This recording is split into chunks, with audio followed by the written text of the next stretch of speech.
puika, tur ir spainītis. Viņam ir tāds ietiepīgs raksturs. Viņš grib, lai viss notiek pēc viņa prāta. Tāpēc arī Eze ir blakus basēnā, jo puikam ir grūti ar viņu sadarboties treniņa laikā. Puikam visu gribās darīt vienam pašam.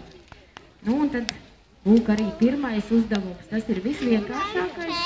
Vienkārši plasmas kauliņš, kas ir jāatrod un jāiznes līdz platformai. Tad, kad būs puika ar visu kauliņu uz platformas, tad uzdevums ir izpildīts.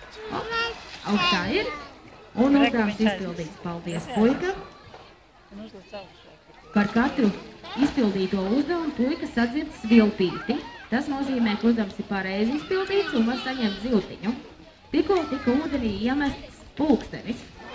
Puikam mācam vienkārši nest ārā no basēna nevajadzīgus priekšmetus, jo nu pulksteni ronim nevajag. Tāpatās kā cepurītes, kas parasti iekrīt nejauši no tās zaļās platformas, arī cimdiņas, šallītes, brilles, un starp citu, vienreiz te iekrita mākslīgie zobi. Nezinu, kā smējās par to roni, bet laikam ļoti gardi. Nu tagad puikam jāiznes ārā riņķis, kas bija nogribis apakšā, un kā uzmākts uz degunu, kas arī ir sarežģītīgs pakāpa viena, un ar visu riņķi jāgriežās.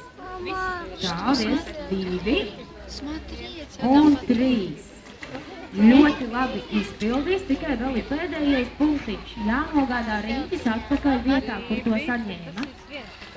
Nu, re, ļoti labi. Paldies, puika. Nākamais uzdevums būs ar bumbu.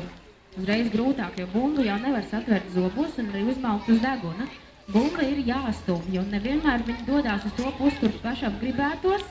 Bet puikam ar šo uzdevumu ir jātiek galā un vēl jāizpeld cauri lielajam aplim tik reizes, cik reizes trenere liek. Tā sapinās bišķīt, teikt pas, uzvedās. Nu, vēlreiz, vēl vienreizīt, varēs izpildēt? Varēs un vēl vienreizīt. Ļoti labi. Un bumba augšā uz platformas. Un uzdevums izpildīt.